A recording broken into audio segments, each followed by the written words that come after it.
copywriting, tu as écrit le guide du copywriting, Oui. tu as également la chaîne YouTube Les mots magiques. Moi, je t'avoue que c'est plutôt par là que je t'ai, connue parce que, tu m'as aidée, cet été, sans le savoir, à améliorer mon niveau. Chouette, Et je me parfait. suis dit: «Pourquoi pas, au culot, j'invite. Allez, on va voir». Tu fais aussi, plein de choses, tu es copywriter, tu es formateur, tu es hyper actif, dans le milieu du copywriting. D'ailleurs, quand j'ai communiqué un peu sur le fait que tu venais aujourd'hui, j'ai eu plein de réactions dans tous les sens en mode: «Ouais, trop cool, félicitations».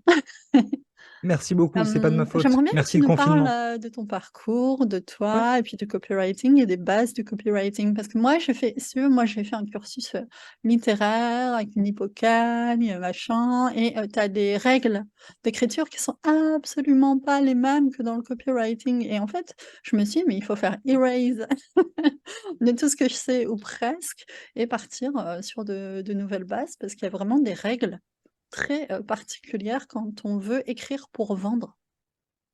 Complètement. C'est très intéressant de se rendre compte depuis moi j'accompagne des apprentis copywriters. En gros, je forme mes concurrents, tu vois? Je forme les futurs copywriters, 5 étoiles de demain. Heu, Tous ceux qui sortent de filières journalistiques ou littéraires, ils ont du mal, toujours: «Mais pourquoi on fait ça?» Ils se plaignent parce qu'on respecte pas les règles. Il y a tu vois le livre juste au-dessus, David Ogilvy, genre le prince de la pub, c'est «I hate rules». Vraiment, je déteste les règles.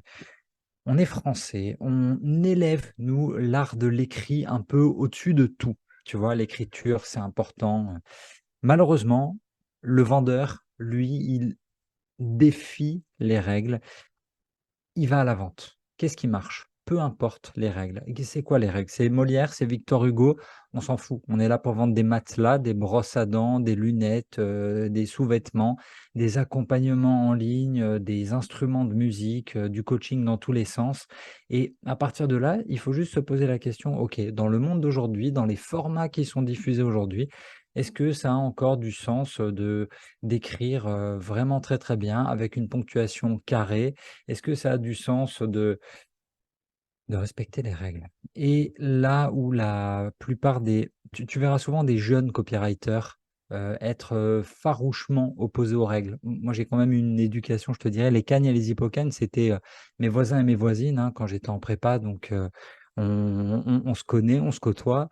Simplement, aujourd'hui, tous les jeunes vraiment que je vois arriver 18-25 ans, c'est: «Laisse tomber, tu te prends trop la tête, va chercher le cash, vas-y direct, arrête de te poser la question», tu vois? C'est un nouvel univers où ils ne se posent pas ces questions. Nous, on peut se poser les questions, de bienséance. On va se poser les questions du ridicule, du regard des autres. Eux, ils sont dans l'argent.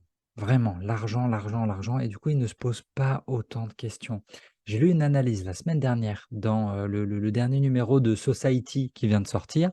Tu as des, chercheurs qui ont analysé les paroles, je sais plus combien de morceaux de rap contemporain. Ils ont analysé la différence entre le rap des années 90, rap conscient, rap, message sociétal et le rap d'aujourd'hui. Le rap d'aujourd'hui, c'est quoi? Argent, argent, argent, argent. Le mot principal, c'est la thune. OK, les gens veulent de l'argent. Première obsession et le deuxième truc où ils se sont rendus compte que les rappeurs d'aujourd'hui parlaient beaucoup plus de la nuit, la night, les sentiments, tout ce qui va pas bien, la santé mentale. OK, pas que le clubbing, mais le côté, how do I feel? Tu vois? Vraiment mes sentiments, mon ressenti. Donc ça, c'est hyper précieux pour nous parce que ça nous donne 2 indicateurs dans notre orientation. Comment je vais faire de l'argent?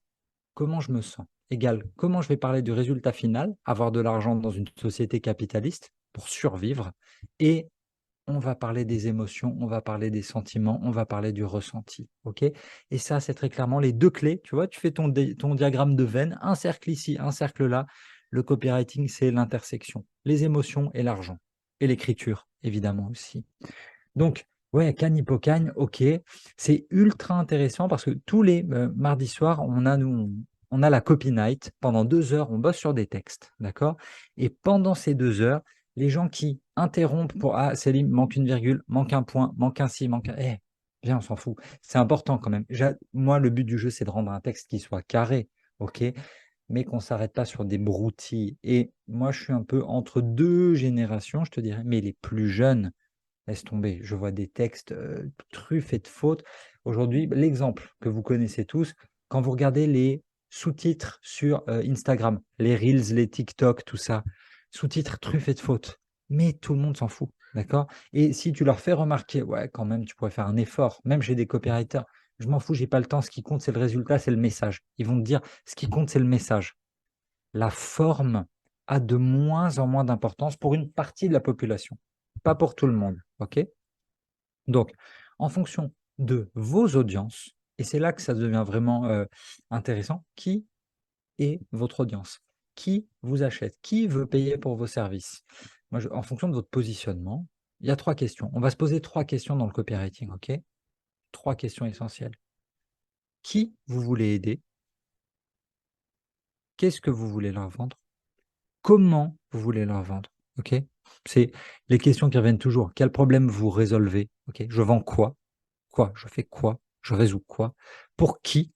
Dernière question, vous la connaissez. Comment? Quel mécanisme unique? Comment? Ça, avec ces 3 questions, vous avez l'essentiel du copywriting. Vous avez le squelette de votre message. Je fais quoi? Pour qui? Comment? Tout le monde le dit d'une manière différente. Un des précurseurs de cette formule, c'est John Carlton, un big boss du copywriting.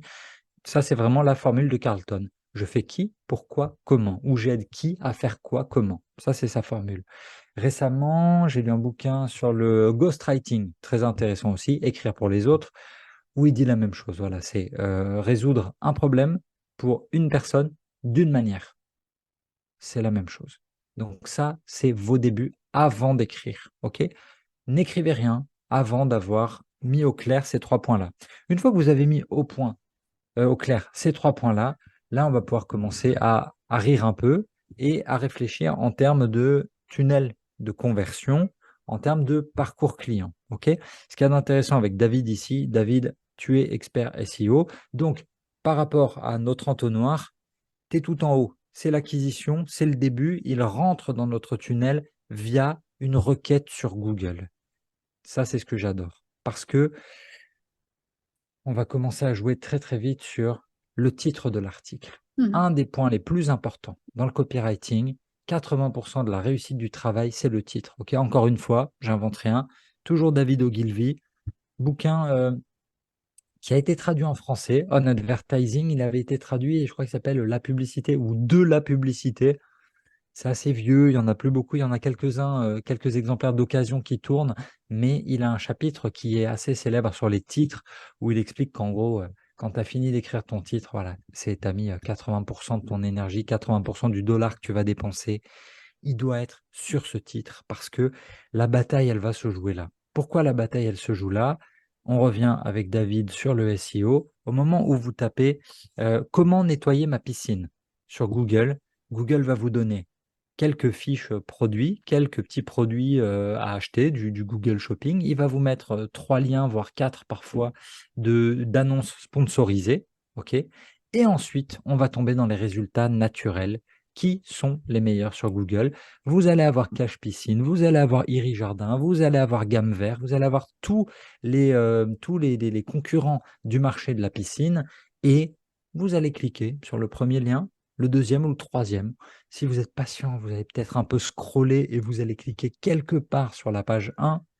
La page 2 n'existe pas. Ok, la grosse blague, c'est que la page 2, c'est là où on va cacher des morts. Personne ne va jamais sur la page 2. Donc nous, notre bataille dans le copywriting, c'est d'avoir un titre qui soit ultra, ultra impactant. Les 7 étapes pour bien nettoyer votre piscine, entre parenthèses, pas cher.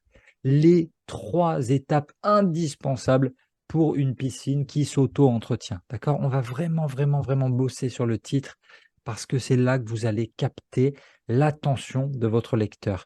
Là, c'est pour le canal d'acquisition SEO. Le titre est vital. Mais votre titre, c'est aussi valable pour le livre que vous écrivez. Votre titre, il est valable pour la miniature que vous faites sur YouTube, il est valable pour le titre sous la miniature sur YouTube, c'est valable sur TikTok, c'est valable pour vos 2 premières phrases d'accroche sur LinkedIn. C'est la base, l'objet de mail. Ok, l'objet de votre mail, c'est ce qui va faire ou défaire.